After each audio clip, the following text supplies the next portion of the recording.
మధుప్రియ. నల్లని బంగారమురా నా తల్లి సింగరేనిరా, గోదావరి తీరమందు నేల పురిటి పంటరా, పైన చూడురా కాసి బొగ్గు లోన చూడు వజ్రాలే ఉండు, ఓ పైన చూడురా కాసి బొగ్గు లోన చూడు వజ్రాలే ఉండు. ఓవైపు సింగరేణి బొగ్గు గనులు, మరోవైపు భద్రాద్రి రామయ్య కొలువున్న జిల్లా కొత్తగూడెం జిల్లా కేంద్రంకు ఈ రోజు TV9 తెలంగాణ ఎలక్షన్ ఎక్స్ప్రెస్ చేరుకుంది. ఇక్కడ ఓటర్లతో మాట్లాడదాం, పొలిటికల్ లీడర్స్ ఏం చెప్తారో చూద్దాము రండి.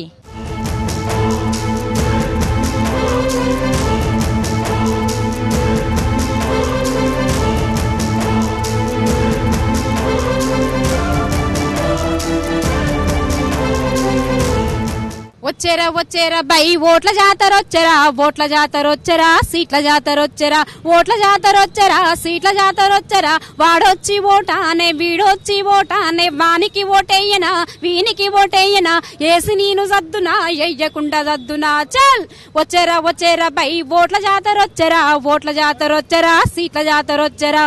చీరలు ఇస్తానంటాడు, రేఖలు ఇస్తానంటాడు, రేఖలు ఇస్తానంటాడు, చీరలు ఇస్తానంటాడు, సారబోస్తానంటాడు, సైకిల్ ఇస్తానంటాడు, సైకిల్ ఎక్కి సద్దునా సారదాగి సద్దునా, చల్ వచ్చేరా వచ్చేరా బై ఓట్ల జాతర వచ్చరా, ఓట్ల జాతర వచ్చరా, సీట్ల జాతర వచ్చరా.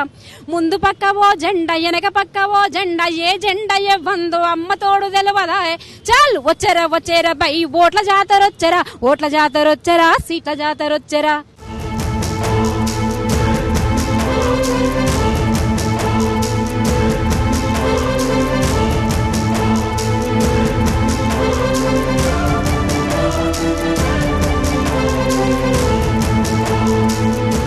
భద్రాద్రి కొత్తగూడెం జిల్లాలో నిర్వహిస్తున్న TV9 Telangana election express debate లో పార్టిసిపేట్ చేయడానికి మనతో పాటున్నారు పొలిటికల్ లీడర్స్.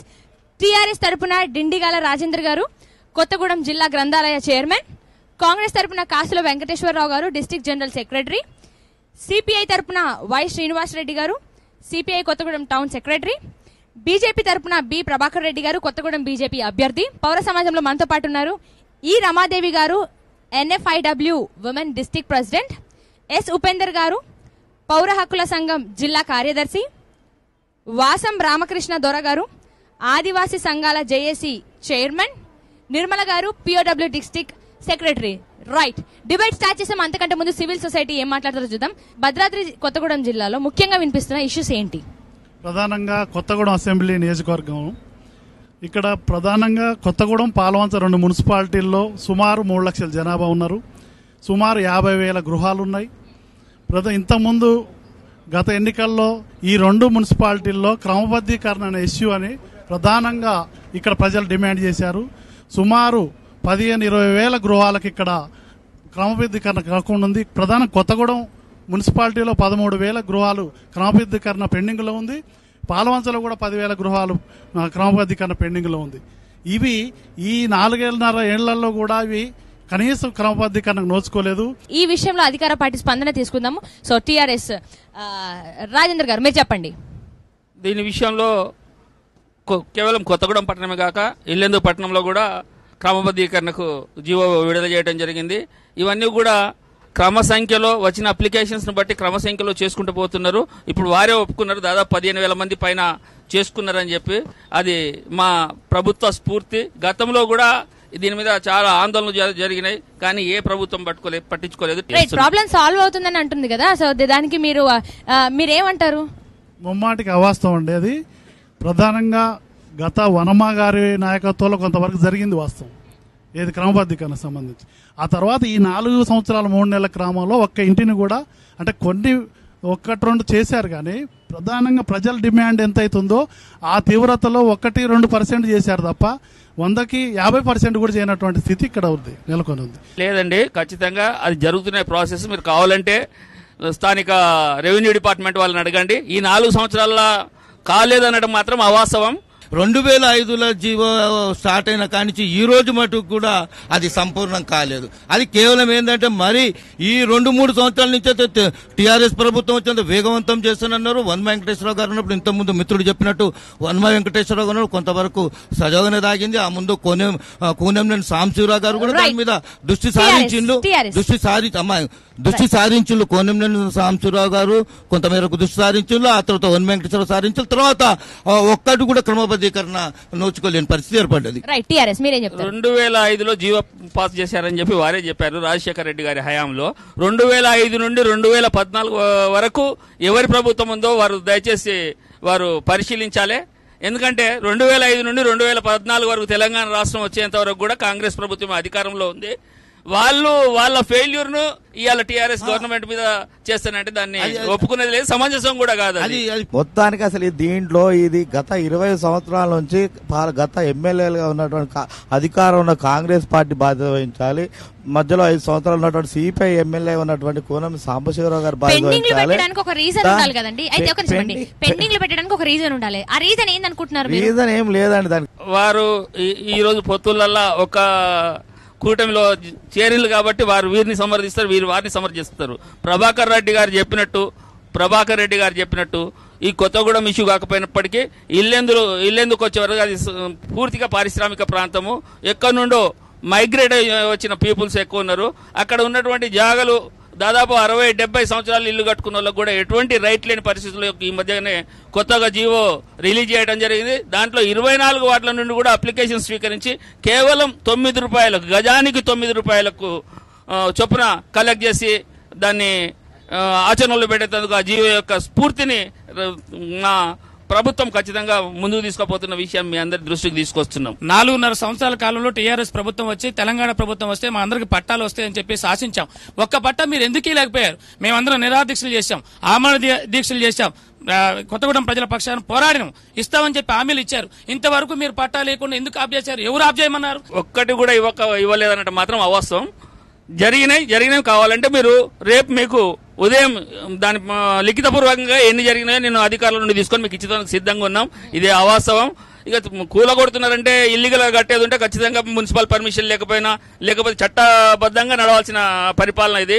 ఆ పరిపాలనలో భాగంగా ఎవరైనా ఆక్రమిత ప్రాంతాల్లో వేసుకుంటే ఖచ్చితంగా చేస్తారు. అది దాదాపు 4500 మంది ఇంతవరకు దరఖాస్తులు చేసుకోవటం అది తప్పు. ఎవరిది? మనది తప్పు.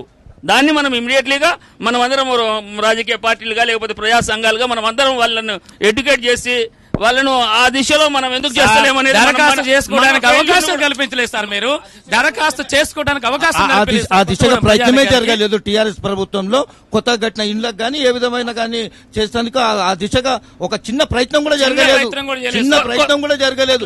టీఆర్ఎస్ ప్రభుత్వం ఎంతో కొత్తగూడెంలో కన్స్ట్రక్షన్స్ నడుస్తలేవా? కన్స్ట్రక్షన్స్ నడిచినా కానీ వాస్తవంగా నీకేవైతే కొన్ని పట్టాలు వచ్చినాయో ఆ పట్టాల మీద కన్స్ట్రక్షన్స్ నడిచిన మాట వాస్తవం. నువ్వు కొత్తగా కట్టుకున్న వాటికి రెగ్యులరైజ్ చేస్తున్న బాధ్యత మీ ప్రభుత్వం పైన ఉందా లేదా? ఇవన్నీ రెగ్యులరైజ్ చేయాలంటే 170 యాక్ట్ కూడా ఉంది.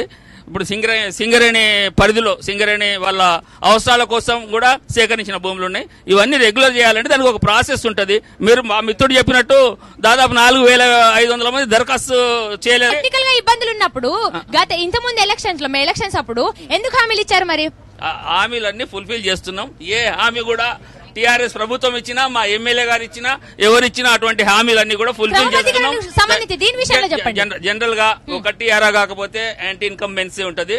దాన్ని ఎవరైనా కూడా అర్థం చేసుకుంటారు. టీఆర్ఎస్ వాళ్ళు ఎంతసేపటికి రొటీన్ డైలాగ్సే. ఎప్పటికీ మేము చిన్న గుడ్డుమి, మేము చిన్న పిల్లలమి, 14 సంవత్సరాలు మీరు అన్ని చేస్తున్నారే కదా. మీరు దాదాపు 45 సంవత్సరాలు ప్రధానంగా ఇండ్ల క్రమబద్ధీకరణ విషయంలో వీళ్ళందరి కారణంగా రాకపోగా పేదలు ప్రధానంగా సఫర్ అవుతున్నారు. ఈ మున్సిపాలిటీలో అత్యధిక జనాభా పేదలు వెనుకబడినటువంటి మధ్యతరగతి ప్రజలు ఉన్నారు. వాళ్ళు ఇవాళ కొంతమందికి వచ్చినాయంటే అది కూడా అధికారులని నాయకుల్ని వాళ్ళు ఎవరైతే కొంచెం వాళ్ళని బతిలాడుకోనో లేదా వాళ్ళ ఇన్ఫ్లుయెన్స్ తో చేసుకోని ధనికులు మాత్రమే చేసుకున్నారు. పేదవాళ్ళు ఒక్క రూమ్ ఉన్నటువంటి పేదవాళ్ళు వాళ్ళకి అసలు కనీసం తెలవని పరిస్థితి. దరఖాస్తు చేసుకోవడానికి కూడా వద్దనే దరఖాస్తు చేసుకోవద్దు మీరు ఇప్పుడు మీ ఇయ్యం అనేటువంటి పద్ధతిలో ఆ పేదవాళ్ళు ఇలా సఫర్ అవుతున్నారు. క్రమబద్ధీకరణ చేయలేదు. ఇక్కడ ఆ ప్రాంతానికి మేము చూపిస్తా అన్నారు కదా, చలో రండి వెళ్దాం రండి.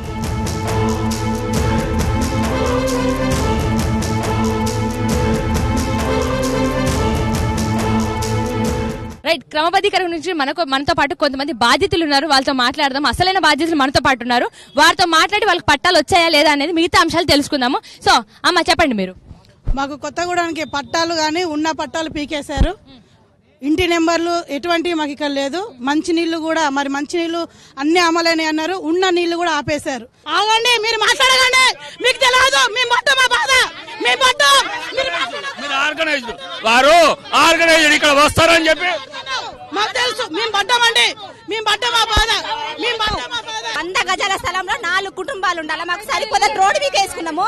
రోడ్ వస్తుందనేసి మొత్తం కూల కొడితే ఒక్క గదిలో 10 మంది ఉంటున్నాం మేము. ఒకసారి మీరు వచ్చి చూడండి, మీరు చూడండి. తప్పకుండా చూస్తాం. బతికేటోళ్ళము, అసలు మా ఓటు పెట్టుకోవడం. ఈ కొత్తగూడెం అనేది గవర్నమెంట్ స్థలాలు, సింగరేణి స్థలాలే. రిజిస్ట్రేషన్ ల్యాండ్ అనేది ఈ కొత్తగూడెం నియోజకవర్గంలో లేదు. ఎందుకు లేదంటే ఆ రోజున మొత్తం స్థలాలన్నీ సింగరేణి కాలనీస్ లీజుకి ఇచ్చారు. ఈ లీజుకి ఇచ్చిన తర్వాత సింగరేణి వాళ్ళు ఏం చేశారంటే, ఎవరు బొగ్గు బావి పనులకు రాకపోతే వాళ్లే ఒక స్థలం ఇచ్చి ఇక్కడ ఉండి బావి పని చేయమని స్థలాలు ఇచ్చారు. వాటికి ఏ లింక్ డాక్యుమెంట్ ఉంటాయి? ఏముండవు. 141, 142, 143 సర్వే నెంబర్లు మొత్తం సింగరేణి సంబంధించినవే.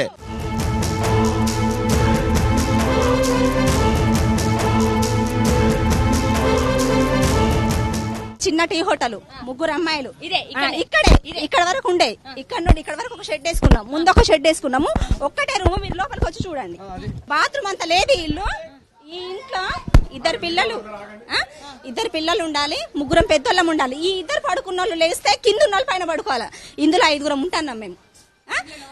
వయసు పిల్లలు 3 అమ్మాయిలు చదువుకుంటారు. ఇగో ఇది మా పరిస్థితి. కనీసం ఒక లోన్ పెట్టుకోవడానికైనా ఏది లేదు. ఇంతే. ఈ రూమ్ లో 5 మనుషులు ఉండాలి. కింద పడుకున్న వాళ్ళు అయితే పైన వాళ్ళు లేగాల, పైన వాళ్ళు అయితే కింద ఉండాలా. మేము చేసేది కూలి పని. ఇగోండి మా హస్బెండ్ కి ఇగోండి ఇట్లా అయింది మేడం. ఇగో 3 రోజులు కోమలో మేడం. మా హస్బెండ్ చావు బతుకుల్లో ఉన్నప్పుడు కూడా నేను సార్ దగ్గర పోయా మేడం.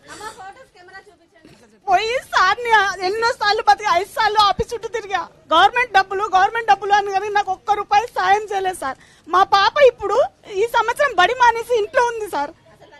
చదువుకోవడానికి కూడా లేక మా పాప స్కూల్ మానేసి ఇంట్లో ఉంటుంది సార్. మా హస్బెండ్ కి బాగలేక మళ్ళీ మేము లోన్ గురించి పోతే కూడా ఇప్పుడు కాదమ్మా నేను తర్వాత చూస్తా అని పంపించేసారు. మేము ఎందుకు సార్ మళ్ళీ మా పేదోళ్ళకి సాయం చేసినప్పుడు చేయాలి కదా సార్. ఇప్పటి వరకు మనము అక్కడికి వెళ్లి ఆ ప్రాంతానికి వెళ్లి చూసి రావడం జరిగింది. క్రమబద్ధీకరణ పట్టాల గురించి అసలు వాళ్ళు ఎంత వేదన అనుభవిస్తున్నారు అనేది మనం చూసి వచ్చామండి. రాజేంద్ర గారు, మీరు ఏం చెప్తారు? మీరు తీసుకుపోయిన ప్రాంతం ఏదైతే ఉందో ఆర్గనైజ్డ్ ప్రాంతం, స్పెసిఫిక్ గా ఎవరు మాకు రాలేదు అని చెప్తలేరు.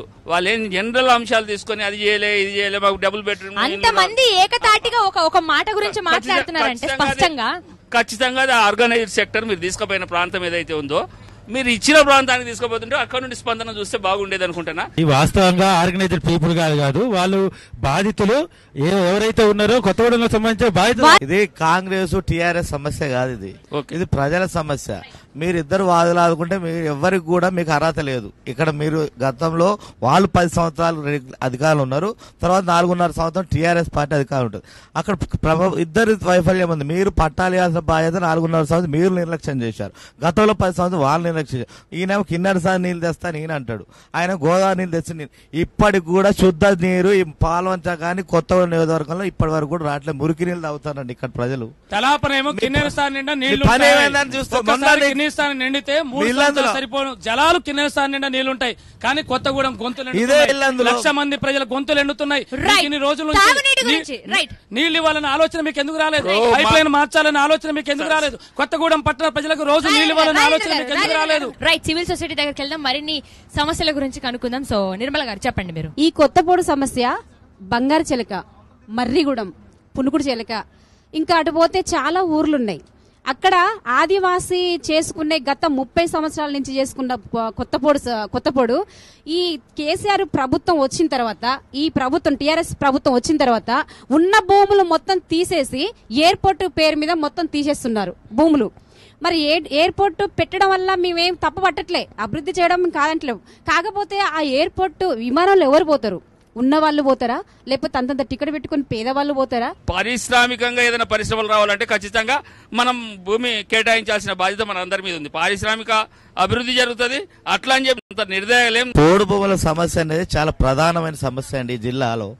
అది అనేక సంవత్సరాలుగా ఇక్కడ గిరిజనేతరులు కూడా కొంతమంది పోడు ఎవ్వరు కూడా 2 ఎకరాలు 3 ఎకరాల కంటే ఎక్కువ ఎవ్వరికి లేవండి.